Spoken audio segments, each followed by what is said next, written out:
ओम शांति। आज 2 जून 2025 के साकार बाप दादा के मधुर महावाक्य। बाबा ने कहा, मीठे बच्चे, याद में रहो तो दूर होते भी साथ में हो। याद से साथ का भी अनुभव होता है और विकर्म भी विनाश होते हैं। प्रश्न, दूरदेशी बाप बच्चों को दूरादेशी बनाने के लिए कौन सा ज्ञान देते हैं? उत्तर, आत्मा कैसे चक्र में भिन्न भिन्न वर्णों में आती है, इसका ज्ञान दूरादेशी बाप ही देते हैं। तुम जानते हो, अभी हम ब्राह्मण वर्ण के हैं। इसके पहले जब ज्ञान नहीं था तो शूद्र वर्ण के थे, उसके पहले वैश्य वर्ण के थे।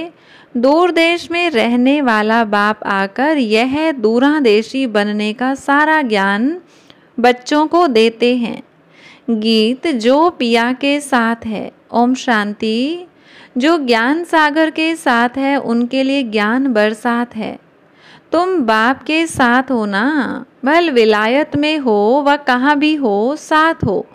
याद तो रखते हो ना। जो भी बच्चे याद में रहते हैं वो सदैव साथ में हैं। याद में रहने से साथ रहते हैं और विकर्म विनाश होते हैं। फिर शुरू होता है विकर्माजीत संवत। फिर जब रावण राज्य होता है तब कहते हैं राजा विकर्म का संवत। वह विकर्माजीत, वह विकर्मी। अभी तुम विकर्माजीत बन रहे हो, फिर तुम विकर्मी बन जाएंगे। इस समय सभी अति विकर्मी हैं। किसको भी अपने धर्म का पता नहीं है। आज बाबा एक छोटा सा प्रश्न पूछते हैं। सतयुग में देवताएं यह जानते हैं कि हम आदि सनातन देवी देवता धर्म के हैं। जैसे तुम समझते हो हम हिंदू धर्म के हैं, कोई कहेंगे हम क्रिश्चियन धर्म के हैं, वैसे वहाँ देवताएं अपने को देवी देवता धर्म का समझते हैं। विचार की बात है ना। वहाँ दूसरा कोई धर्म तो है नहीं जो समझें कि हम फलाने धर्म के हैं। यहाँ बहुत धर्म हैं तो पहचान देने के लिए अलग अलग नाम रखे हैं। वहाँ तो है ही एक धर्म, इसलिए कहने की दरकार नहीं रहती कि हम इस धर्म के हैं। उनको पता भी नहीं है कि कोई धर्म होते हैं, उनकी ही राजाई है। अभी तुम जानते हो हम आदि सनातन देवी देवता धर्म के हैं। देवी देवता और कोई को कहा नहीं जा सकता। पतित होने कारण अपने को देवता कह नहीं सकते, पवित्र को ही देवता कहा जाता है। वहाँ ऐसी कोई बात होती नहीं, कोई से भेंट नहीं की जा सकती। अभी तुम संगम युग पर हो। जानते हो आदि सनातन देवी देवता धर्म फिर से स्थापन हो रहा है। वहाँ तो धर्म की बात ही नहीं है ही एक धर्म। यह भी बच्चों को समझाया है। यह जो कहते हैं महाप्रलय होती है, अर्थात कुछ भी नहीं रहता, यह भी रोंग हो जाता है। बाप बैठ समझाते हैं राइट क्या है। शास्त्रों में तो जलमय दिखा दी है।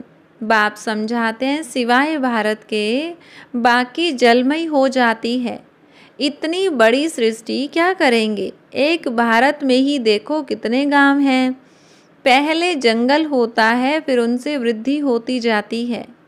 वहाँ तो सिर्फ तुम आदि सनातन देवी देवता धर्म के ही रहते हो। यह तुम ब्राह्मणों की बुद्धि में बाबा धारणा करा रहे हैं। अभी तुम जानते हो उच्च ते उच्च शिव बाबा कौन है, उनकी पूजा क्यों की जाती है, अक आदि के फूल क्यों चढ़ाते हैं। वह तो निराकार है ना। कहते हैं नाम रूप से न्यारा है, परंतु नाम रूप से न्यारी कोई चीज़ तो होती नहीं। तब क्या है जिसको फूल आदि चढ़ाते हैं। पहले पहले पूजा उनकी होती है, मंदिर भी उनके बनते हैं, क्योंकि भारत की और सारी दुनिया के बच्चों की सर्विस करते हैं। मनुष्यों की ही सर्विस की जाती है ना। इस समय तुम अपने को देवी देवता धर्म के नहीं कहला सकते। तुमको पता भी नहीं था कि हम देवी देवता थे, फिर अभी बन रहे हैं। अभी बाप समझा रहे हैं तो समझाना चाहिए। यह नॉलेज सिवाय बाप के कोई दे न सके।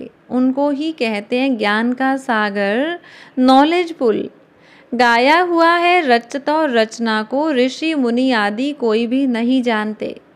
नेति नेति करते गए हैं। जैसे छोटे बच्चे को नॉलेज है क्या, जैसे बड़े होते जाएंगे बुद्धि खुलती जाएगी। बुद्धि में आता जाएगा विलायत कहाँ है, यह कहाँ है। तुम बच्चे भी पहले इस बेहद की नॉलेज को कुछ भी नहीं जानते थे। यह भी कहते हैं भल हम शास्त्र आदि पढ़ते थे परंतु समझते कुछ भी नहीं थे। मनुष्य ही इस ड्रामा में एक्टर है ना। सारा खेल दो बातों पर बना हुआ है, भारत की हार और जीत। भारत में सतयुग आदि के समय पवित्र धर्म था, इस समय है अपवित्र धर्म। अपवित्रता के कारण अपने को देवता नहीं कह सकते हैं, फिर भी श्री श्री नाम रखा देते हैं। लेकिन श्री माना श्रेष्ठ, श्रेष्ठ कहा ही जाता है पवित्र देवताओं को।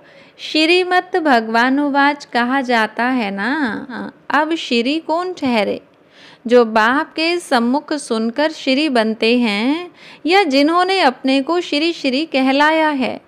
बाप के कर्तव्य पर जो नाम पड़े हैं वह भी अपने ऊपर रखा दिए हैं। यह सब हैं रेजगारी बातें। फिर भी बाप कहते हैं बच्चों एक बाप को याद करते रहो, यही वशीकरण मंत्र है। तुम रावण पर जीत पहन जगत जीत बनते हो। घड़ी घड़ी अपने को आत्मा समझो। यह शरीर तो यहाँ 5 तत्वों का बना हुआ है, बनता है, छूटता है, फिर बनता है। अब आत्मा तो अविनाशी है। अविनाशी आत्माओं को अब अविनाशी बाप पढ़ा रहे हैं संगम युग पर। भल कितने भी विघ्न आदि पड़ते हैं, माया के तूफान आते हैं, तुम बाप की याद में रहो। तुम समझते हो हम ही सतो प्रधान थे, फिर तमो प्रधान बने हैं। तुम्हारे में भी नंबरवार जानते हैं। तुम बच्चों की बुद्धि में है, हमने ही पहले पहले भक्ति की है। जरूर जिसने पहले पहले भक्ति की है उसने ही शिव का मंदिर बनाया, क्योंकि धनवान भी वह होते हैं ना। बड़े राजा को देख, और भी राजाएं और प्रजा भी करेंगे। यह सब हैं डिटेल की बातें। 1 सेकंड में जीवन मुक्ति कहा जाता है, फिर कितने वर्ष लग जाते हैं समझाने में। ज्ञान तो सहज है, उसमें इतना टाइम नहीं लगता है जितना याद की यात्रा पर लगता है। पुकारते भी हैं बाबा आओ, आकर हमको पतित से पावन बनाओ। ऐसे नहीं कहते कि बाबा हमें विश्व का मालिक बनाओ। सब कहेंगे पतित से पावन बनाओ। पावन दुनिया कहा जाता है सतयुग को, इनको पतित दुनिया कहेंगे। पतित दुनिया कहते हुए भी अपने को समझते नहीं, अपने प्रति घृणा नहीं रखते। तुम किसके हाथ का नहीं खाते हो तो कहते हैं हम अछूत हैं क्या। अरे तुम खुद ही कहते हो ना पतित तो सब है ना। तुम कहते भी हो हम पतित हैं। यह देवताएं पावन हैं तो पतित को क्या कहेंगे। गायन है ना, अमृत छोड़ विष काहे को खाए। विष तो खराब है ना। बाप कहते हैं यह विष तुमको आदि मध्य अंत दुख देता है, परंतु इनको पॉइजन समझते थोड़े ही हैं। जैसे अमली अमल बिगड़ रह नहीं सकता, शराब की आदत वाला शराब बिगड़ रह न सके। लड़ाई का समय होता है तो उनको शराब पिलाकर नशा चढ़ाए लड़ाई पर भेज देते हैं। नशा मिला बस समझेंगे हमको ऐसा करना है। उन लोगों को मरने का डर नहीं रहता है। कहाँ भी बॉम्ब्स ले जाकर बॉम्ब सहित गिरते हैं। गायन भी है मुस्लों की लड़ाई लगी। राइट बात अभी तुम प्रैक्टिकल में देख रहे हो। आगे तो सिर्फ पढ़ते थे, पेट से मूसल निकले, फिर यह किया। अभी तुम समझते हो पांडव कौन है, कौरव कौन है। स्वर्गवासी बनने के लिए पांडवों ने जीते जी देह अभिमान से गलने का पुरुषार्थ किया। तुम अभी यह पुरानी जुत्ती छोड़ने का पुरुषार्थ करते हो। कहते हो ना पुरानी जुत्ती छोड़ नई लेनी है। बाप बच्चों को ही समझाते हैं। बाप कहते हैं, मैं कल्प कल्प आता हूँ, मेरा नाम है शिव। शिव जयंती भी मनाते हैं। भक्ति मार्ग के लिए कितने मंदिर आदि बनाते हैं। नाम भी बहुत रख दिए हैं। देवियों के भी ऐसे नाम रख देते हैं। इस समय तुम्हारी पूजा हो रही है। यह भी तुम बच्चे ही जानते हो। जिसकी हम पूजा करते थे वह हमको पढ़ा रहे हैं। जिन लक्ष्मी नारायण के हम पुजारी थे वह अभी हम खुद बन रहे हैं। यह ज्ञान बुद्धि में है। सिमरन करते रहो, फिर औरों को भी सुनाओ।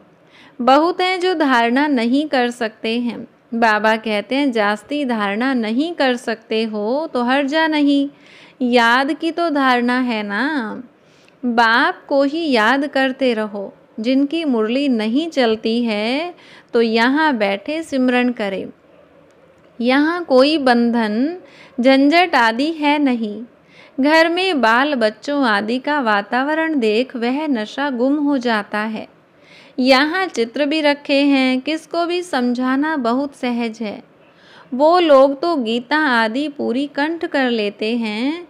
सिख लोगों को भी ग्रंथ कंठ रहता है। तुमको क्या कंठ करना है?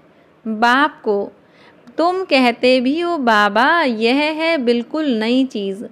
यह एक ही समय है जबकि तुमको अपने को आत्मा समझ एक बाप को याद करना है। 5000 वर्ष पहले भी सिखाया था और कोई की ताकत नहीं जो ऐसे समझा सके। ज्ञान सागर है ही एक बाप, दूसरा ने कोई। ज्ञान सागर बाप ही तुमको समझाते हैं। आजकल ऐसे भी बहुत निकले हैं जो कहते हैं हमने अवतार लिया है, इसलिए सच की स्थापना में कितने विघ्न पड़ते हैं। परंतु गाया हुआ है, सच की नाव हिलेगी डुलेगी लेकिन डूबेगी नहीं। अब तुम बच्चे बाप के पास आते हो तो तुम्हारी दिल में कितनी खुशी रहनी चाहिए। आगे यात्रा पर जाते थे तो दिल में क्या आता था। अभी घर बार छोड़ यहाँ आते हो तो क्या ख्यालात आते हैं। हम बाप दादा के पास जाते हैं। बाप ने यह भी समझाया है, मुझे सिर्फ शिव बाबा कहते हैं। जिसमें प्रवेश किया है वह है ब्रह्मा। बिरादरियाँ होती हैं ना, पहली पहली बिरादरी ब्राह्मणों की है, फिर देवताओं की बिरादरी हो जाती है। अभी दूरदेशी बाप बच्चों को दूरादेशी बनाते हैं। तुम जानते हो आत्मा कैसे सारे चक्र में भिन्न भिन्न वर्णों में आई है। इसका ज्ञान दूरादेशी बाप ही देते हैं। तुम विचार करेंगे, अभी हम ब्राह्मण वर्ण के हैं। इसके पहले जब ज्ञान नहीं था तो शूद्र वर्ण के थे। हमारा है great great grand father, great शूद्र, ग्रेट वैश्य, ग्रेट क्षत्रिय, उनके पहले ग्रेट ब्राह्मण थे। अब यह बातें सिवाय बाप के और कोई समझा न सके। इनको कहा जाता है दूरा देश का ज्ञान। दूर देश में रहने वाला बाप आकर दूर देश का सारा ज्ञान देते हैं बच्चों को। तुम जानते हो हमारा बाबा दूर देश से इनमें आते हैं। यह पराया देश पराया राज्य है। शिव बाबा को अपना शरीर नहीं है और वह है ज्ञान का सागर। स्वर्ग का राज्य भी उनको देना है। श्री कृष्ण थोड़े ही देंगे, शिव बाबा ही देगा। श्री कृष्ण को बाबा नहीं कहेंगे। बाप राज्य देते हैं, बाप से ही वर्षा मिलता है। अभी हद के वर्षे सब पूरे होते हैं। सतयुग में तुमको यह मालूम नहीं रहेगा कि हमने यह संगम पर 21 जन्मों का वर्षा लिया हुआ है। यह अभी जानते हो हम 21 जन्मों का वर्षा आधा कल्प के लिए ले रहे हैं। 21 पीढ़ी यानी पूरी आयु। जब शरीर बूढ़ा होगा तब समय पर शरीर छोड़ेंगे। जैसे सर्प पुरानी खल छोड़ नई ले लेते हैं। हमारा भी पार्ट बजाते बजाते यह चोला पुराना हो गया है। तुम सच्चे सच्चे ब्राह्मण हो, तुम्हें ही ब्रह्मरी कहा जाता है। तुम कीड़ों को आप समान ब्राह्मण बनाती हो। तुम्हें कहा जाता है कि कीड़े को ले आकर बैठ भूं भूं करो। भ्रमरी भी भूं भूं करती है, फिर कोई को तो पंख आ जाते हैं, कोई मर जाते हैं। मिसाल सब अभी के हैं। तुम लाडले बच्चे हो, बच्चों को नूरे रतन कहा जाता है। बाप कहते हैं, नूरे रतन, तुमको अपना बनाया है तो तुम भी हमारे हुए ना। ऐसे बाप को जितना याद करेंगे पाप कट जाएंगे, और कोई को भी याद करने से पाप नहीं कटेंगे। अच्छा, मीठे मीठे सिकिलधे बच्चों प्रति माता पिता बाप दादा का याद प्यार और गुड मॉर्निंग। रूहानी बाप की रूहानी बच्चों को नमस्ते। रूहानी बच्चों की रूहानी बाप दादा को नमस्ते। धारणा के लिए मुख्य सार। पहली पॉइंट, जीते जी देह अभिमान से गलने का पुरुषार्थ करना है। इस पुरानी जुत्ती में जरा भी ममत्व न रहे। दूसरी पॉइंट, सच्चा ब्राह्मण बन कीड़ों पर ज्ञान की भूं भूं कर उन्हें आप समान ब्राह्मण बनाना है। वरदान, अमृत वेले का महत्व जानकर खुले भंडार से अपनी झोली भरपूर करने वाले तकदीरवान भव। अमृत वेले वरदाता भाग्य विधाता से जो तकदीर की रेखा खिंचवाने चाहो खिंचवा लो, क्योंकि उस समय भोले भगवान के रूप में लव फुल हैं, इसलिए मालिक बनो और अधिकार लो।